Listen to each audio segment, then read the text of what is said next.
Okay, I'm Kevin Hughes, and I work at Turnstone, and I wanted to go over, um, some drills that you can do for sled hockey specifically at your home.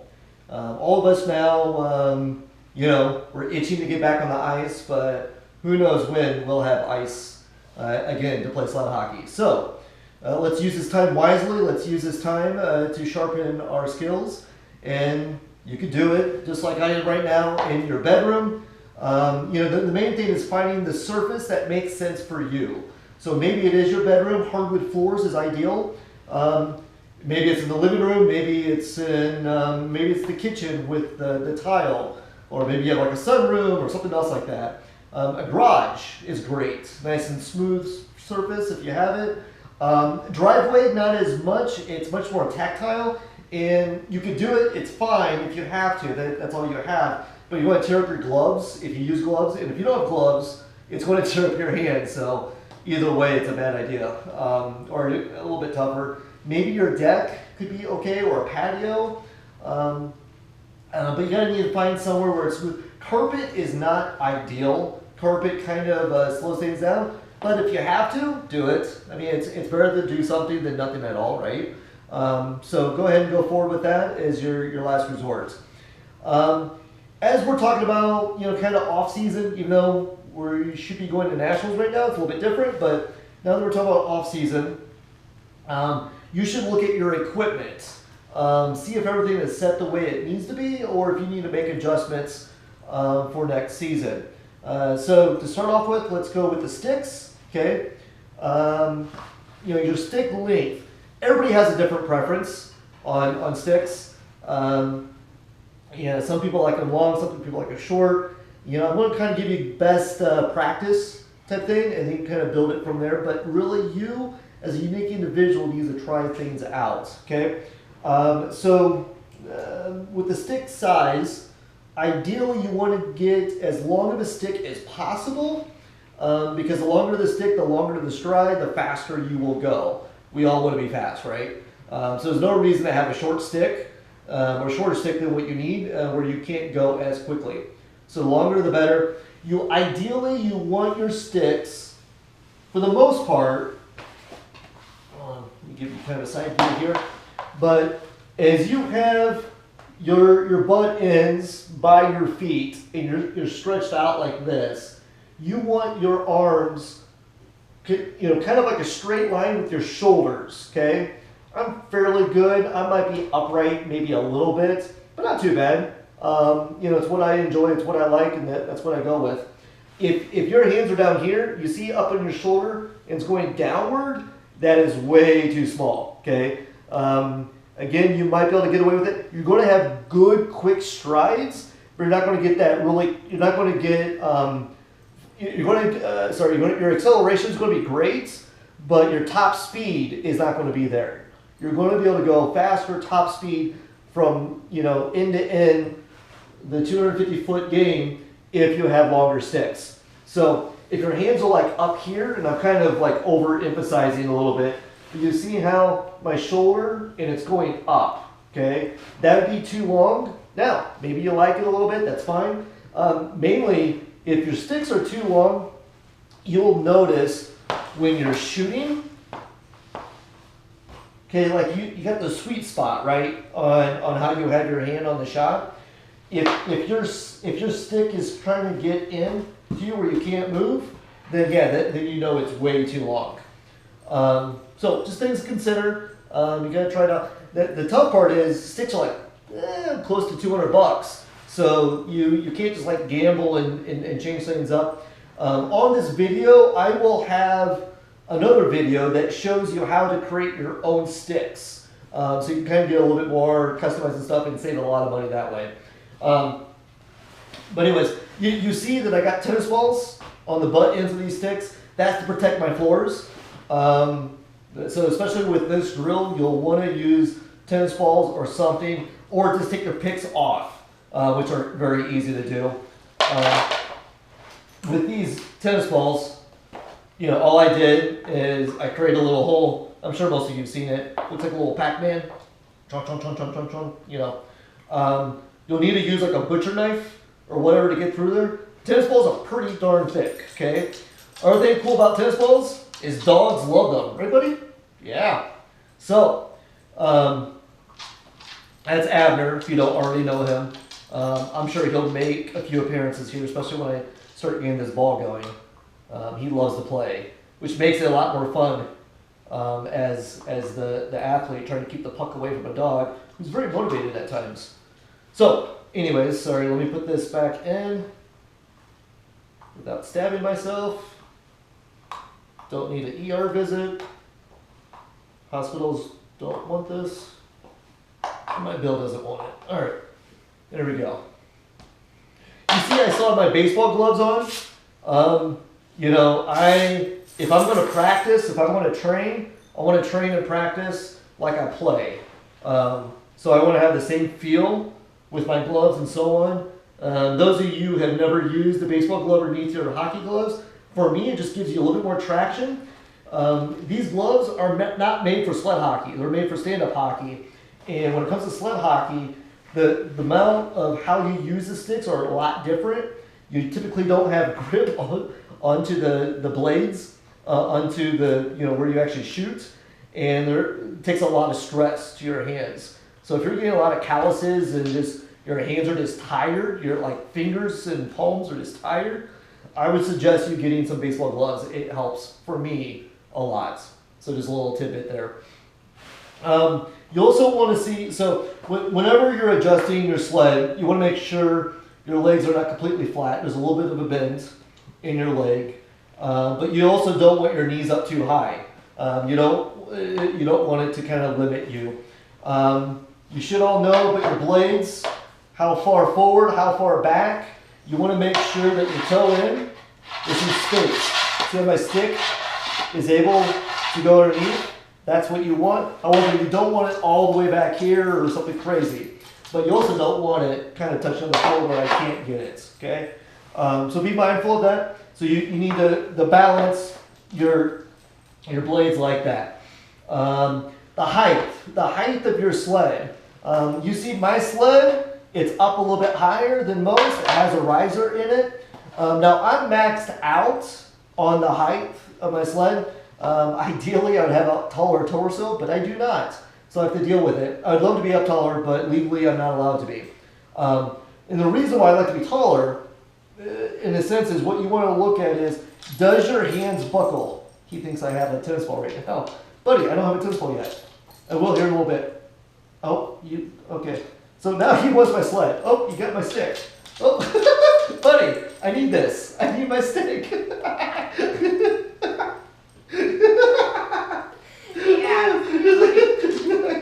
I can't do a whole lot. All right, this might be a long video, guys. We'll see. My wife is trying so hard to entertain my dog, or our dog.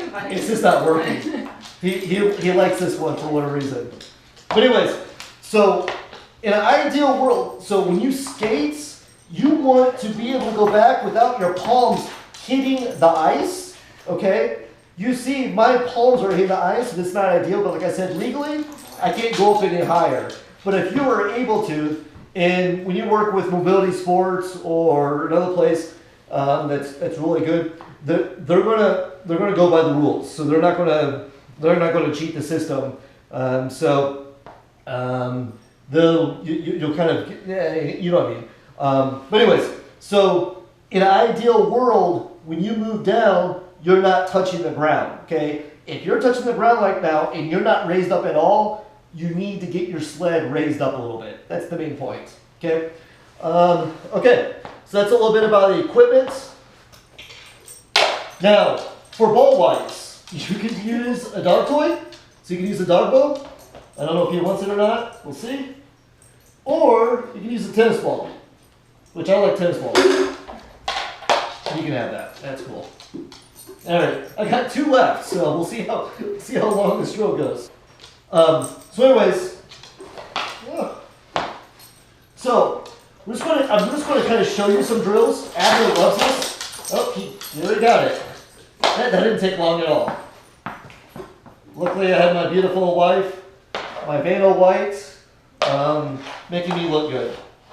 Okay, So one thing I've learned very quickly on this, and there's not a whole way around it, but a tennis ball is up higher than a puck.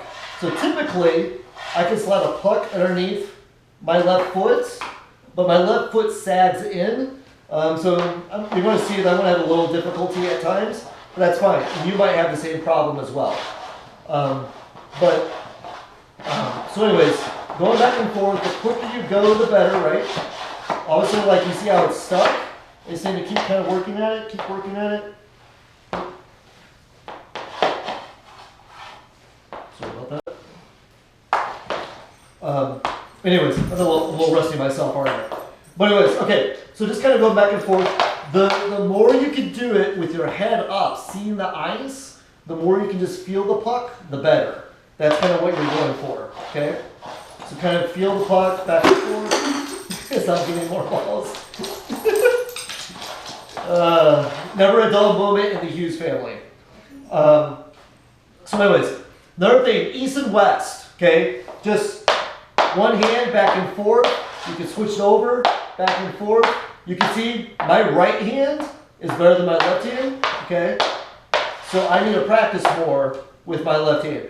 This is the best time to be working on your non-dominant hand, the hand that you're not as good at, okay? You will feel more confident as an athlete if you're using and are able to feel comfortable using both hands to the same level. I'm not there yet. Hopefully you can get there sooner than I can. Okay, so that's east and west. How about north and south, right? Going up and down. Well, actually, before I get to that, so you also want to be able to move the puck in front of your feet. Now, I got short legs, so it's a lot easier for me. For some of you, you might have to really be extending out, like really reaching as far as you can. That's what you got to do. Reach out as far as you can as you do that. I'll back up here so you can maybe see the front end. So extend it as far as you can, and so on. Really good drill. All kinds of stuff all over the place. A really good drill is moving it from the front to the back. Now this is where Abner gets in. There you go. So right now, I'm just going to forget everything I'm doing and just try to keep it away from Abner, right? If you have a dog, this is amazingly good for you. And you see how my head is up? I'm feeling the puck. I'm not worried about anything else. The more you can do that, the better. Oh, this is good. I can't predict this, can I? So there what I was doing a cradle.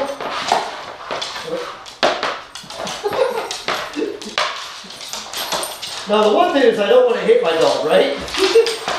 So I got to do it quicker before he gets to it. So this is a cradle where I'm going back and forth, okay? Which really ticks off my dog in a positive way. Oh, you're loving this. Don't drool at me, buddy. There we go. There we go. Oh, you got it. You got it. All right. So that will entertain him for a while. So, cradling it. You want to be able to feel it, but a lot of times before you shoot, you'll want to cradle it. You'll want to kind of move this back and forth, so on. All right. Toe drag. Okay. So, tip. Hopefully this is in view. The tip of your stick. Put it on top of the puck, tennis ball, and drag it back out to you. Make kind of a triangle. So you go from high, okay, bring it back, cut it over, and put it back up. So 3 points. Point 1, point 2, point 3, and then back up again. Yeah, foot. Need to figure out something for this foot to help this better, to make it more game-like. But anyways, so you get that idea. And again, my left hand is not as good. I need to practice it, but you get the idea. Well set, get another one. So those are kind of things you can work on. You want to work on them in many different ways. You can time yourself. You can do a drill. One really good way to do this is watch TV. Maybe watch an episode. And I know we're going to be watching Shark Tank here in a little bit. During commercials, which could be about like 2 minutes, you can just do this drill on the floor and just kind of play around with it, get kind of used to it. And then when the show comes back on, you know, get your sticks back up and you're just kind of chilling out for a little bit. It's a great way to do it. Let's see. Toe drags, yep, behind the back, or yeah. So anyways, oh, the other thing is up, ready position. Okay, so many people struggle with being able to go from hands up to hands down, hands up, hands down, hands up, hands down. So you just work on that for a little bit. If you find that your hands don't slide on your stick that well, you can use wax. So you can use like a candle, or you can buy hockey wax, whatever it might be. Or the old classic is baby powder, okay? If you put baby powder, you just kind of sprinkle some on your glove, and then you want to be able to get the edges. So you want to get the top edge and the bottom edge, and you just kind of, you know, what do you want to do? Cradle your hand and your stick together. You'll have baby powder right where you slide it. Usually this is the issue when you put on new tape, which, by the way, I'll have another video on this one that will show you how to tape your stick, which is pretty cool too. There's different ways. You don't have to do it the way, but there's many different ways to go about it, but it can kind of help you with that. All right, we're doing some Hollywood magic. As you see, the environment around me is a lot different. I got some towels, and I got some things behind me. I'll go over that stuff later. The towels, the reason why I put them down is to protect the floor for this next drill. Probably one of the biggest things in sled hockey is everybody is going to fall over at some point. And it's how you get right back up. And so this is a great opportunity to work on your ups and downs, okay?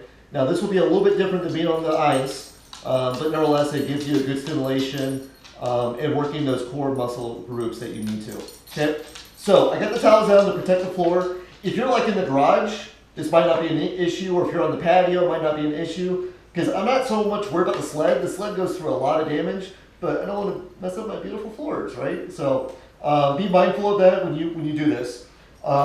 This one will be extra when I show something real quick. So anyways, so the way that I typically do it, okay, now not everybody can do it this way, but the way I do it is when I go down, okay, I do a push-up, where I just kind of push off with my right or left hand.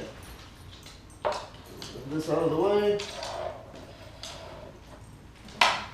Okay, go down and push up.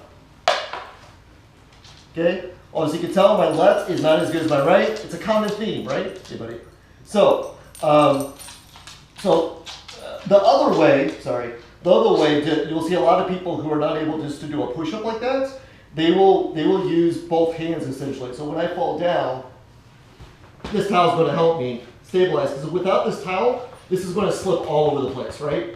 So the towel is going to help me, but I push with my weak side hand, weak side being on the opposite side of where I'm at, okay? And you push both with this hand and with your right side, okay? We'll see if I can do it with my left hand. This is not something I'm great at, but nevertheless. So you fall down, right? Weak side hand, so the hand from the opposite side is the one that's going to stab into the ice. You still push off with your strong hand, the side that you fell on, and you push up, just like that. So you could do this. You could do it like 30-second intervals. You could do it a full minute. You could do it however you want. But essentially where you're falling and you're getting back up. Back and forth, back and forth. See how that goes? So that's a heck of a workout. One thing that you could do is you could start it out like you do 10 seconds. You take 10 seconds off, and then you go another 10 seconds, and so on and so forth.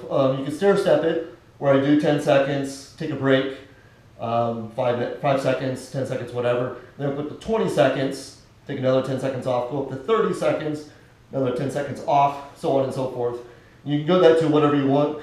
A minute is going to be a long, long, long time, so if that's what you want to work towards, you can. However you want to go about it, that is your call.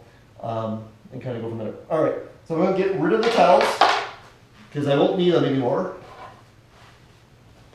So kind of throw them away. All right, so the next thing we're going to do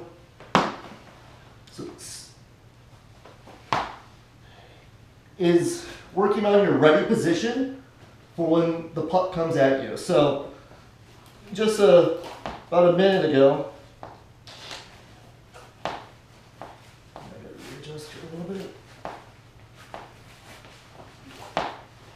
That up and down really moved me around. As you all know, anytime you go back to the bench, you're always retightening all your straps. It's kind of the reason why most people, when they flip over, they're not going to be on the ice for a whole lot longer because their straps are all jacked up and you won't have time to do it during the game, or during the actual play. So you have to get back, get refreshed, get a line change, and then do all the strapping up and stuff.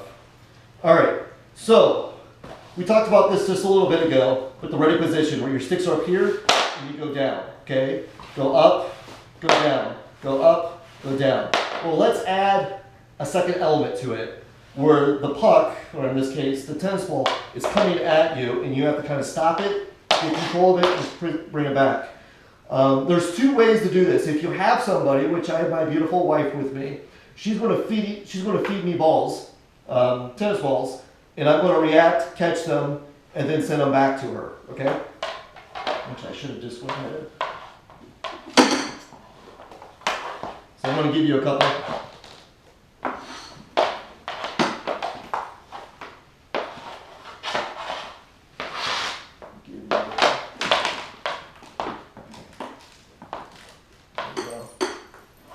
So Adler, I'm sure will jump in on this. Okay, one curve. Get it where I can.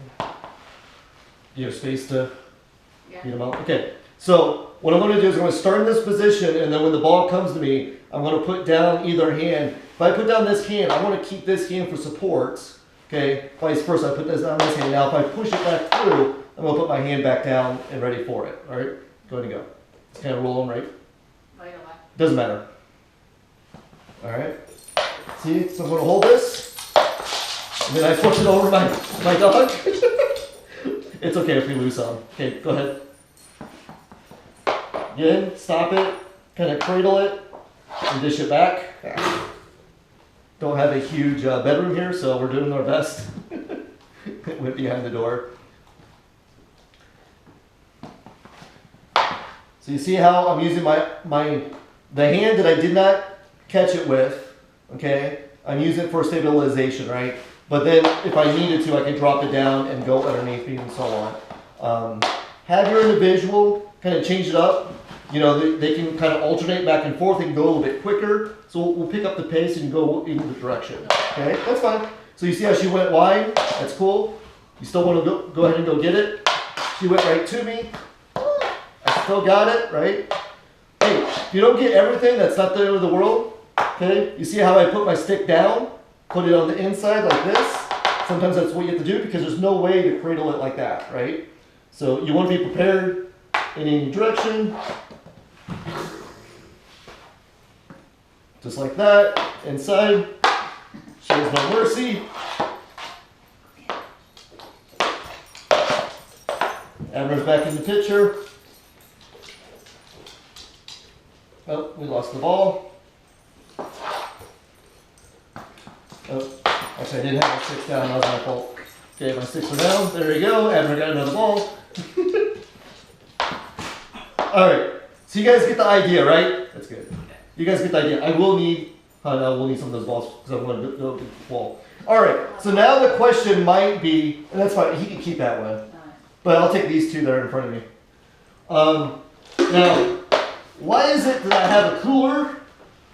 I have a top to a Rubbermaid storage container, and then I also have even leftover, when we put in our flooring, just this leftover flooring that we used, right? So, so what I'm going to do is we're going to do this same drill. I'm going to take it. I know, he'll come after. That's cool. You got it. All right, so the reason why I have this is we're going to do this drill up against the wall, right?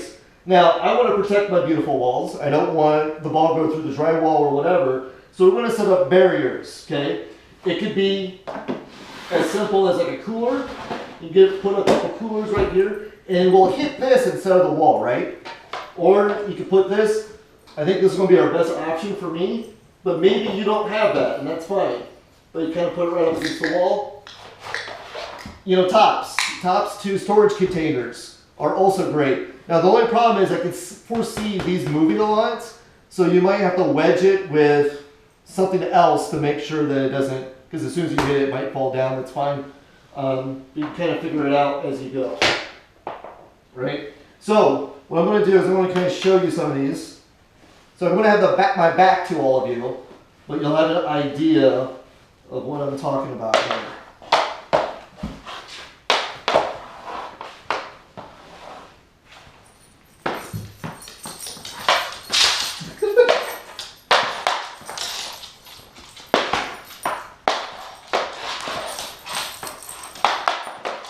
You can't just pick any ball, buddy. That's not fair. What do you go for? Sorry, I can't resist to not play. No, not that one. All right. Yeah, go ahead and get one, buddy. You don't want that? All right, I think he's giving up. All right, so if you're still with me, here's what we're going to do.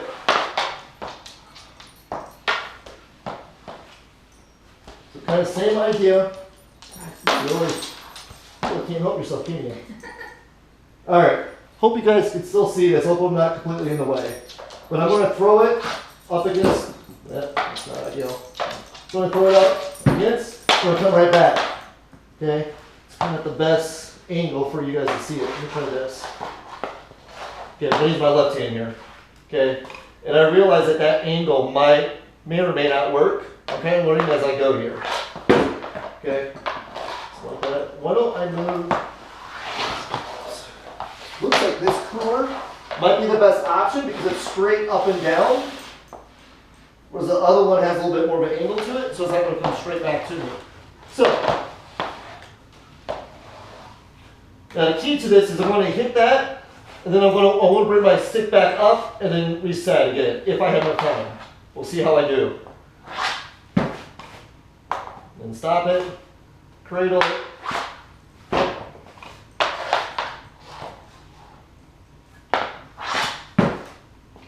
I think you guys get the picture, right? So, as you can tell, I'm not the best at it, especially with my left hand, but it's something I can practice on and something I will practice on. So, I wish the best for you guys in all these drills. If you have any questions, contact me, kevin@turnstone.org. I'm available any way that I can help you improve, whether it's in sled hockey or another sport or just everyday life. So, during this time, I hope you stay safe and continue to be active. Thank you.